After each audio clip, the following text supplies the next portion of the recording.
আগে যেভাবে আমার যে প্রার্থী পছন্দ, যে দল পছন্দ, আমরা যেভাবে ভোট দিতাম ওইভাবে করলে আমার মনে হয় ভালো হয়। একই দিনে জাতীয় সংসদ নির্বাচন ও গণভোটের আয়োজন সম্পূর্ণই অযৌক্তিক।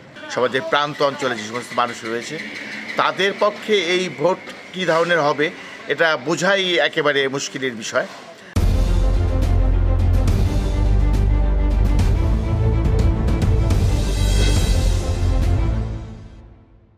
ভোট আমরা জীবনে দেই নেই, দেখেও নাই, শুনেও নাই।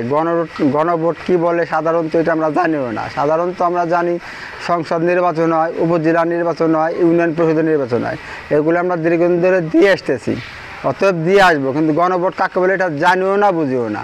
এই গণভোটটা যে কি এটা আসলে আমরা জানি না, বা এটার নতুন নাম শুনতেছি আমরা, এটার নাম এখন পর্যন্ত শুনি নাই। তো ইদানিংকালে শুনতেছি যে এই গণভোট হবে, তো সংসদ নির্বাচন যেদিন হবে সেই দিন গণভোট হবে।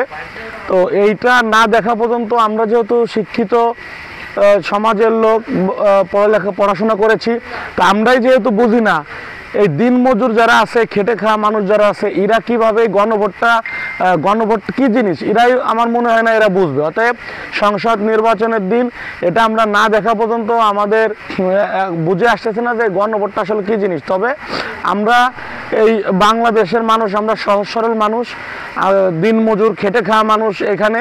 তো এদের সবার উচিত যে আপনার সংসদ নির্বাচনের দিন আগে যেভাবে আমার যে প্রার্থী পছন্দ, যে দল পছন্দ, আমরা যেভাবে ভোট দিতাম ওইভাবে করলে আমার মনে হয় ভালো হয়।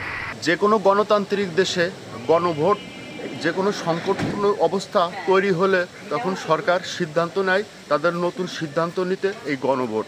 বিশ্বের অনেক গণতান্ত্রিক দেশে এই গণভোট প্রথা চালু হয়েছে। বিশেষ করে দেশ যখন কোনো সংকটপূর্ণ অবস্থায় পড়ে তখন সরকার সিদ্ধান্তগুলো জনগণের উপর ছেড়ে দিয়ে নতুন সিদ্ধান্ত নেওয়ার জন্য এই গণভোট তৈরি করে। বাংলাদেশেও এর ব্যতিক্রম দেখা যাচ্ছে না। আগামী নির্বাচনের দিনে সরকার গণভোটের আয়োজন করছে। এই গণভোট নিয়ে বেশ প্রশ্ন থেকেই যায়, আসলে কি গণভোট নির্বাচনের দিন একসাথে দিয়ে একই যৌক্তিক কিনা। আসলে সর্বসাধারণের মতামত হিসেবে নিয়ে সরকার কতটুকু যৌক্তিকতা খুঁজে পাবে জানি না। তবে আমার মতে বসুন্ধরা টিস্যু অশুদ্ধতার বিরুদ্ধে এক বিন্দুও ছাড় নয়। একই দিনে জাতীয় সংসদ নির্বাচন ও গণভোটের আয়োজন সম্পূর্ণই অযৌক্তিক। দেশের ৮০% উপরের মানুষ এই গণভোট সম্পর্কে কোনো ধারণা নাই। এই ভোট কিভাবে দেবে বা এই ভোটের উদ্দেশ্য কি, এই ভোটটা কতটুকু সফল হবে সে সম্পর্কেও দেশের মানুষের নানা প্রশ্ন থেকে যায়। আমাদের দেশে সাধারণত এই যে গণভোটের যে প্রচলনটা হয়েছে তা অনেকের মতে বিশেষ রাজনৈতিক উদ্দেশ্য হাসিল করার জন্য এই গণভোট প্রথা নিয়ে বেশ সরগরম সৃষ্টি হয়েছে। আশা করি দেশের সাধারণ মানুষ আস্তে আস্তে এই গণভোট সম্পর্কে ধারণা পাবে। গণভোট সম্পর্কে আমরা এখনও ওয়াকিবহাল। এরশাদের আমলে দেখছিলাম হনা ভোট, আমরা তখন ছোট, শুনছি হনা ভোট। আর এখন গণভোট কি এইটা আমাদের নিজেও বোধগম্য নয়, আর সাধারণ লোকও এইটা বুঝে না। আর এই প্রহসনমূলক ভোট আমরা চাই না, আমরা সরাসরি ভোট যেটা সেইটাই চাই। জনগণ সরাসরি ভোট দিতে অভ্যস্ত, সরাসরি ভোট চায়। জাতীয় সংসদ নির্বাচনের সাথে যেই গণভোট হওয়ার বিষয়টা সম্প্রতি আলোচনায় রয়েছে, আসলে এই গণভোটের ধারণাটা একেবারেই নতুন। বিগত দিনে অনেকেই ভোটাধিকার প্রয়োগ করতে পারেনি।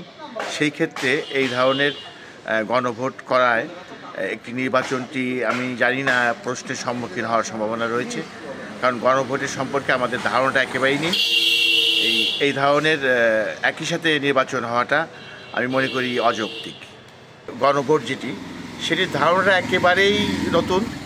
এই সম্পর্কে আমাদের দেশের যে সমস্ত একদম খেটে খাওয়া মানুষ যারা রয়েছে, নিরন্ন মানুষ যারা রয়েছে, সমাজের প্রান্ত অঞ্চলে যে সমস্ত মানুষ রয়েছে তাদের পক্ষে এই ভোট কী ধরনের হবে এটা বোঝাই একেবারে মুশকিলের বিষয়। এবং তারা যখন একই সাথে দুই ধরনের ব্যালট দেওয়া হবে তখন আসলে কী করবে এটা আমার মনে হয় বোধগম্য হবে না অনেকেরই।